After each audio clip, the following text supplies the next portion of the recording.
समधी शब्द को लोग बस बोलते हैं, ना तो उसका मतलब जानते हैं, ना ही उसके अर्थ को सार्थक करते हैं। आप निश्चिंत रहे, मैं भेड़ चाल में शामिल नहीं हूं, मतलब भी जानता हूं और निभाना भी। किशोर जी ने माधव जी से कहा। किशोर जी के बेटे की पहली शादी आपसी मनमुटाव के चलते टूट गई थी। उन्होंने अपने बेटे की दूसरी शादी करवाई। रिश्ता किशोर जी के जीजा जी ने ही करवाया था। लड़की का परिवार उतना संपन्न नहीं था जितना कि किशोर जी का, इसलिए शादी का अधिकतर खर्च किशोर जी ने ही उठाया। बहुत ही सादगी पूर्ण तरीके से शादी हुई। शादी के बाद बहू की पहली होली थी। किशोर जी के यहाँ भी अधिकतर परिवारों की तरह रस्म थी कि पहली होली पर ससुराल पक्ष और बेटी के लिए बेटी के मायके से उपहार भेजे जाए। आजकल रस्मों पर भी आधुनिकता का रंग चढ़ गया। अब लोग कपड़े भेंट करने की बजाय महंगे तोहफे, चांदी के बर्तन, ड्राई फ्रूट्स, कई चीजों के तो बाहरी पैक ही इतने महंगे होते हैं कि अंदर मौजूद सामग्री उससे सस्ती होती है। किशोर जी के समधी माधव जी इसी चिंता में घुले जा रहे थे कि बेटी की शादी के वक्त का कर्ज भी बाकी है और अब इतना बड़ा त्योहार, इतने बड़े घर की बहू है, तोहफा भी उनके अनुसार ही देना पड़ेगा। माधव जी ने अपनी बेटी सौम्या को फोन लगाया। बेटी कैसी हो, सब कुशल मंगल तो है? सास ससुर दामाद जी सब ठीक है ना? सौम्या ने कहा, अरे पिताजी इतने सारे प्रश्न एक साथ, आप ठीक तो हो? कुछ परेशान से लग रहे हो। माधव जी ने कहा, नहीं बेटा, बेटियों के बाप कब चिंता से मुक्त होते हैं? ये तो मन का वहम है कि बेटे के हाथ पीले कर दो तो सारी चिंता दूर। असल में तो जीते जी और उसके बाद तक की चिंता भी माता पिता को पहले ही हो जाती है। सौम्या ने कहा, पिताजी आप बिल्कुल चिंता ना करें, मैं बिल्कुल ठीक हूँ, सब बहुत अच्छे हैं और ससुर जी तो आपकी तरह ही मेरा ख्याल करते हैं, इसलिए उन्हें भी पिताजी ही बोलती हूँ मैं। माधव जी ने कहा, बहुत अच्छी बात है बिटिया, उन जैसा असाधारण आदमी मैंने आज तक नहीं देखा।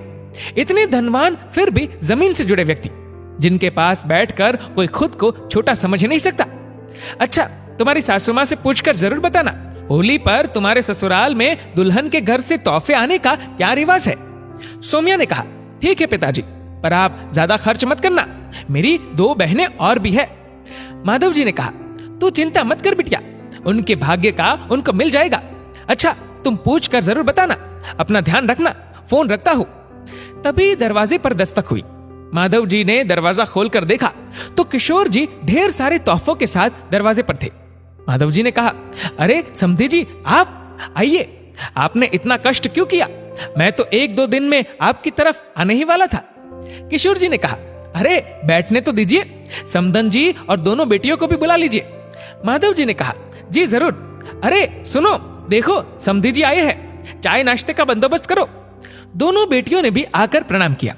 किशोर जी ने कहा, लो बच्चों, तुम्हारे लिए होली के तोहफे और कुछ मिठाइयां। माधव जी ने हाथ जोड़ते हुए कहा, समधी जी इतना शर्मिंदा ना करे, शादी में भी आपने जिद करके इतना खर्चा किया, अब ये तो बेटी के बाप का फर्ज है, मुझे मेरी औकात के अनुसार पूरा करने दे। बेटी के घर के तोहफे देकर मुझे पाप का भागीदार ना बनाए। किशोर जी ने कहा, ये आपने कैसी बात कर दी समधी जी? समधी का मतलब पता है आपको, या आप भी बस दुनिया की तरह इसे एक रिश्ते का नाम मात्र मानते हैं? सम और धी, सम मतलब समान, धी मतलब बेटी। अब आपकी बेटी मेरी बेटी समान है तो वो मेरी भी बेटी हुई। अभी आपने कहा कि बेटी के बाप का फर्ज निभाने दो, तो मैं भी बेटी के बाप का ही फर्ज निभा रहा हूं। यह सुनकर माधव जी की आंखों में आंसू आ गए। किशोर जी ने उन्हें गले से लगाया और कहा, आप बिल्कुल चिंता ना करें, आपको पाप का भागीदार नहीं बनने दूंगा। तोहफे आपके लिए नहीं है, मेरी बेटी की बहनों के लिए है। आपके पास तो मैं एक प्रार्थना लेकर आया हूं। माधव जी ने कहा, अरे आप प्रार्थना नहीं, आदेश दीजिए। किशोर जी ने कहा, चलिए फिर आदेश ही सही, आप होली के तोहफों पर कुछ खर्च नहीं करेंगे। आपको अपनी बेटी के घर कुछ भेजना है प्यार स्वरूप, तो उसकी मां के हाथों की बनी गुजिया मट्ठिया लेकर आ जाइए कभी भी। माधव जी निशब्द हो गए। उनके दिल के भाव पलकों में आंसू बनकर अटक गए। इतने में किशोर जी ने बोला, ये आंसू बहने नहीं चाहिए समधी जी। समधी की परिभाषा बस समझाना नहीं, निभाना भी जानता हूं मैं। चलिए अब चाय पीते हैं साथ में। माधव जी ने किशोर जी को गले से लगाया। कुछ बोलते तो शायद आंसू शब्दों से पहले बह निकलते, इसलिए सब ने बैठकर चाय पी। किशोर जी ने माधव जी की होली को होली के रंगों सा रंगीन और गुजिया की मिठास सा मीठा बना दिया। दोस्तों, हमारे बुजुर्गों ने रिश्तों को नाम बहुत गहरी सोच रखकर दिए थे, बस हम ही उन्हें भूल गए। आज हमारे रिश्तों को जरूरत है सार्थकता की। उन्हें सार्थक करने के लिए जरूरत है किशोर जी जैसे रिश्तेदारों की।